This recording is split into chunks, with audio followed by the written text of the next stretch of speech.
Hi, this is Aaron Wilson. What a transformative week for the Texans' offensive line. So much change since a week ago. They trade Laramie Tunsil, of course, the headline, Pro Bowl left tackle to the Washington Commanders.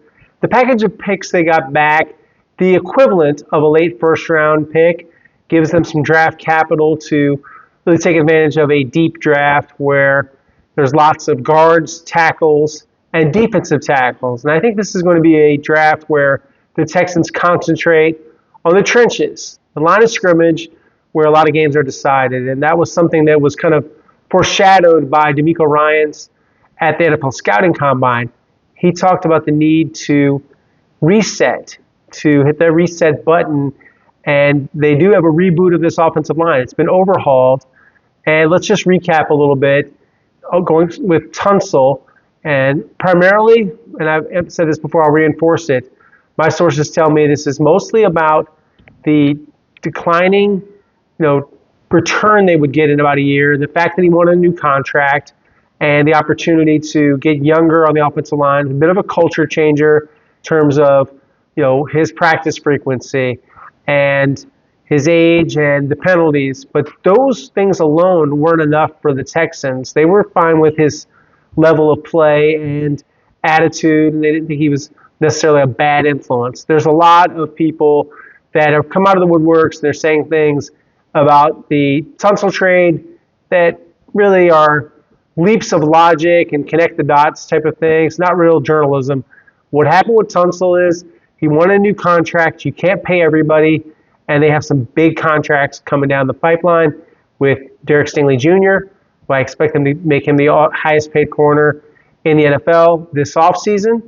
And he'll beat J.C. Horn's deal, same agent, David Mulugeta, for Derek Stingley Jr. and J.C. Horn. So looking at the offensive line, this is the projected starting line right now in terms of where I think they would have the five and what I'm hearing from sources.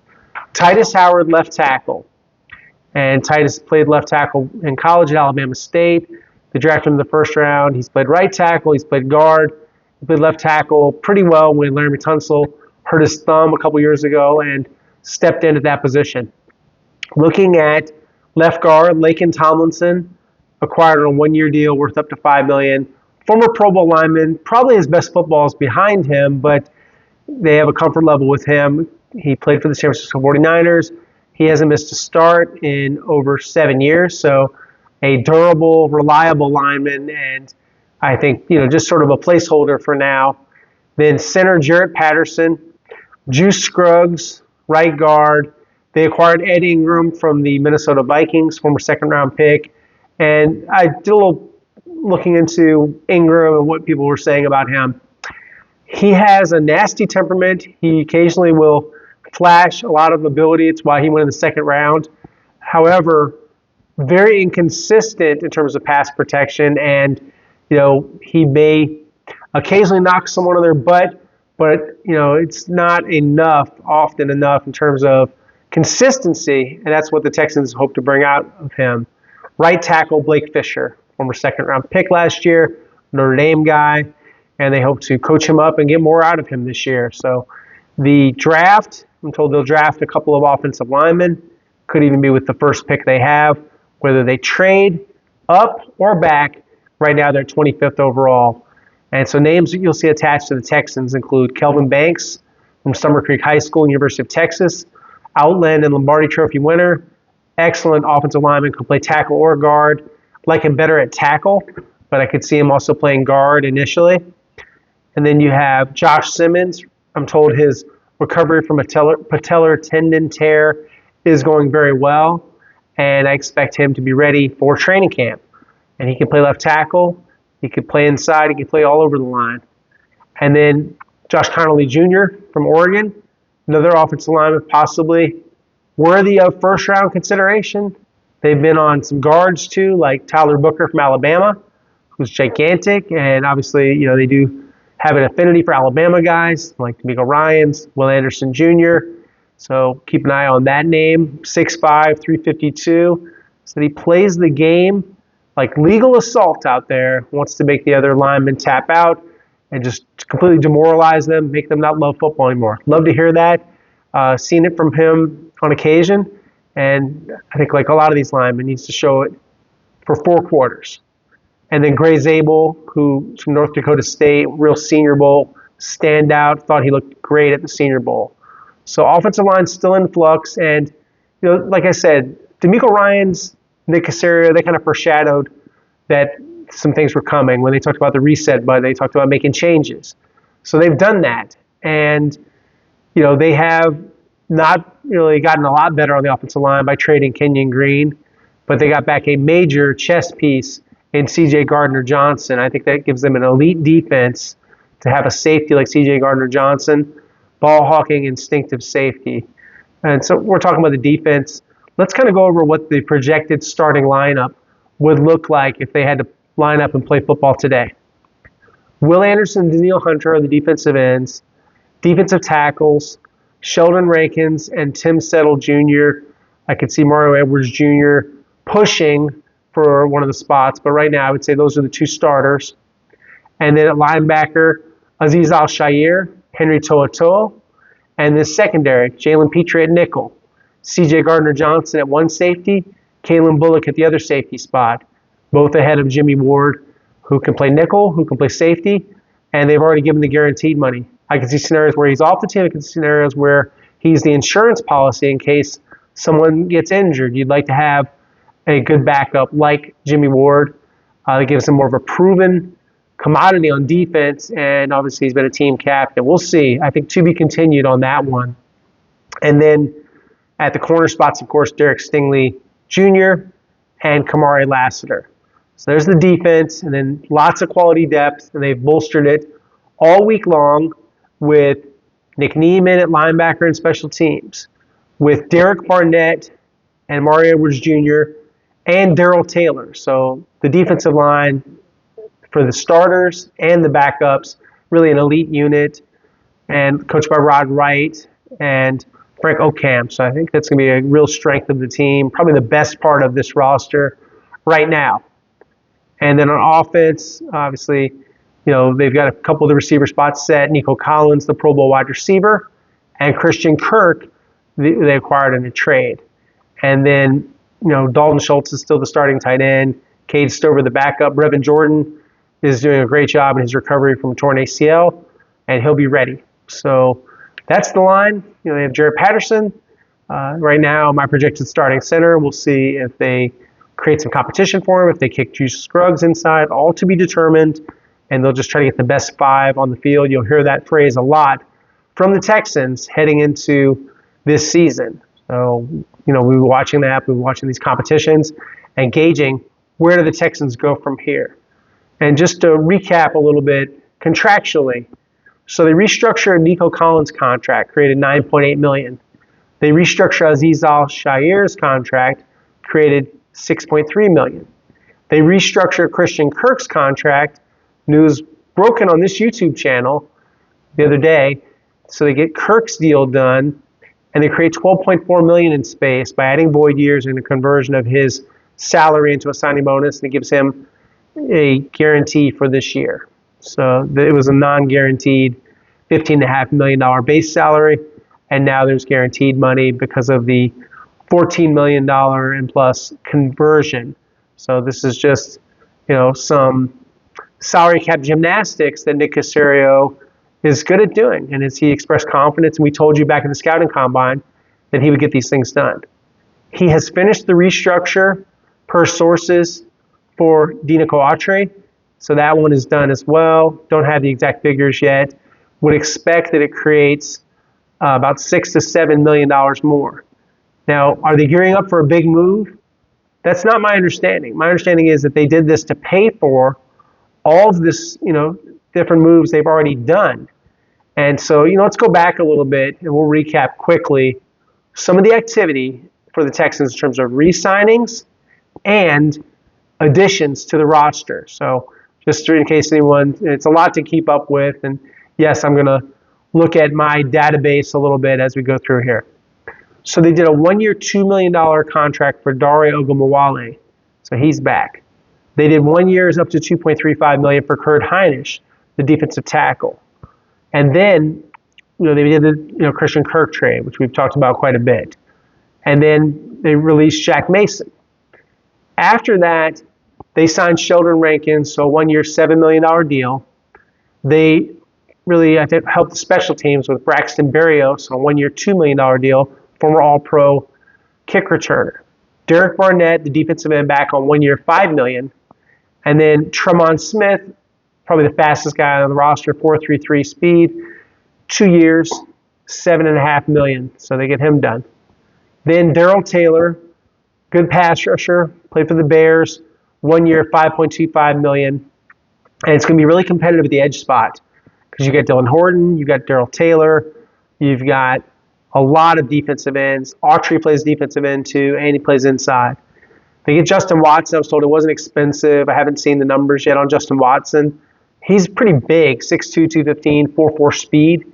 So he gives them special teams ability and also a capable wide receiver. Jake Hansen, another special teamer back, 1 year, $2 million. And they got some offensive line depth with Zach Thomas, another non-tendered restricted free agent. Like Kurt Hinish and Jake Hansen, but he's back on 1 year, and it's about $2 million. So then Laken Tomlinson, 1 year, $5 million, base value of 4.25. I thought one of the better deals that they made was getting back Mario Edwards at an affordable price, so 2 years, $9.25 million. Then MJ Stewart back, 1 year, $2.5 million, good special teamer.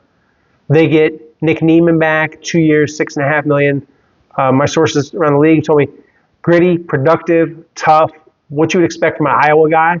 So I like that they did that. Casey Toohill, he plays special teams. He's a big edge rusher. He's had a 5-sack season before with the Commanders. Didn't have a ton of production with the Bills, but a good football player. And they'll take all the players like that they can get. They did the Ed Ingram trade, of course, for the 6th-round draft pick. And the last thing they've accomplished was Christian Kirk's restructure along with Dinoco Autry. And so that pays for a lot of it. They've announced almost all of these moves with the exception of Kurt Hinish. I believe that's because he hasn't signed his contract yet. So that's usually what happens, is players to come in and sign the deal for it to be announced by the team, for it to be official. And a lot of people were sad to see John Weeks go for 1 year, $1.42 million with the San Francisco 49ers. They didn't offer him a chance to return. They're moving on at age 39. They said goodbye to John and wish him well. Former Walter Payton Man of the Year nominee, former Pro Bowl long snapper. I didn't think he'd lost that much as a snapper, if anything. I thought he still had good velocity, hadn't had any real serious elbow tendonitis, despite all the overuse of the elbow and the arm over the years as a snapper. But they now, get used to Tucker Addington, and we'll see if they add someone, pun intended, in the draft or in the priority free agent category. There are over 70 players now on the active roster, and this is the off season, so you can go up to 90 players, and they have over 8 draft picks now, 8 picks actually on the nose. So add possibly 8, maybe it's less, maybe they're packaging picks, maybe they pick more. But I would think they'd be looking for more premium players, so maybe they're wind up drafting a little bit less than 8 players. And then you'll have room for about 10 to 12 players undrafted, or maybe some veterans that don't get signed. Maybe there's some good bargains. Wide receiver, because you're going to ask me about outside free agents. Brandon Cooks will look good in a Texas uniform again. I think the Chargers, another team, possibility for Brandon. Still fast, still capable of stretching the field. They could use a swing tackle. I think Joe Notabloom would be good.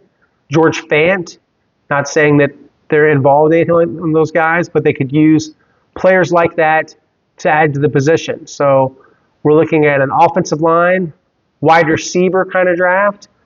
I think Emeka Egbuka, Matthew Golden, Luther Burden, all people to keep in mind.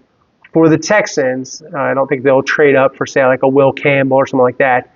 They could sit there right at 25, and there will be lots of offensive linemen available. Heard they want to get younger at tight end. I've said that a couple of times. Still hearing that they would like to get someone they can plan ahead for in the future, not just having Kate Stover, Brevin Jordan, who was re-signed to this year for under a small contract, under $2 million. So the Texans, pretty busy first week of free agency. There could be some second wave signings. There's a lot of value out there. There's still Stephon Diggs. Haven't heard of any real activity. They have had lots of conversations with Diggs and his representation. And, of course, you all saw the video of Stephon. Looked like he was moving pretty well, catching the ball, running some routes. So, yeah, full recovery is anticipated for Stephon. But do they really need to go older at that position? Do they need another slot when they have Christian Kirk? So we'll see. I know in New England that Nick Caley was part of an offense that had multiple slot players like Wes Welker and Danny Amendola and having a Julian Edelman. So maybe that's something they would entertain, having more than one slot receiver. They haven't seen it here in the past. Doesn't mean it might not happen. Maybe a different way of doing things. With Nick Caley, we'll see, does he use the fullback? British Brooks is coming off of a big knee injury, so we'll see how healthy British is. I think he was a good blocker, showed some things last year before he got hurt. So a lot up in the air. Excuse me. They didn't re-sign Andrew Beck, so he's now with the New York Jets. And I don't think they necessarily feel locked in that they have to have a fullback type for this offense. So a lot going on with the Texans. Been a busy week, kept me busy. I think there was over 20 articles at click2houston.com. And I'll be on television tonight with Randy McElvoy, sports director at KPRC2, talking about the Texans and the big week that was. So really looking at what's next for the Texans. And, of course, we'll be at the NFL owners' meetings. Look forward to conversations with ownership, with Cal McNair, Hannah McNair, and possibly the team president, Mike Timone, and, of course, D'Amico Ryans. They have the thing called the AFC Coaches Breakfast, so we'll get up early. In the 7 o'clock hour, there'll be tweets, there'll be videos, and I'll have a couple videos from the owners' meetings from the Breakers Hotel in Palm Beach, Florida. So, yeah, it should be a lot of fun. I've covered the owners' meetings many times at the Breakers, very fancy hotel. I'm not staying there. I'll be staying very nearby, but not at the Breakers. So, yeah, it's just not in the budget. But I'll have fun hanging out at the nice hotel. And then they always have a good party, the NFL, the commissioner party. That's the first night that we're there. And then usually it's just about 2 days. NFC Coaches Breakfast on Tuesday. So look for a lot of coverage at click2houston.com and on my Twitter/X at Aaron_Wilson_NFL, Instagram, AaronWilson7128. Yes, I'm on Threads and Blue Sky. And, of course, for you guys, I appreciate all the likes and subscriptions and comments. And I've been answering some of the questions that you guys leave in the comment section. I read them all. Appreciate all the feedback, even ones that don't like this background that my wife and I have put together. I think it's okay. It's not really about the background, not really about anything like that. It's more about the words and the information. For me, it always will be about getting you guys the latest information that I can verify and can tell you of what's likely, what's not likely, and where things stand.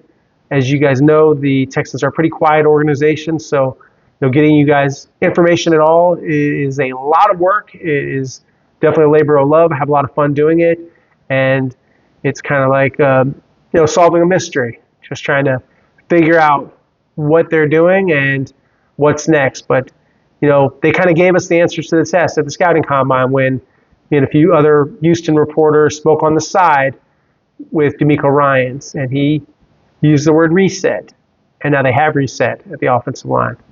Until our next conversation, look forward to that. I'm Aaron Wilson signing off from my place here, and look forward to talking to you guys soon. Thanks.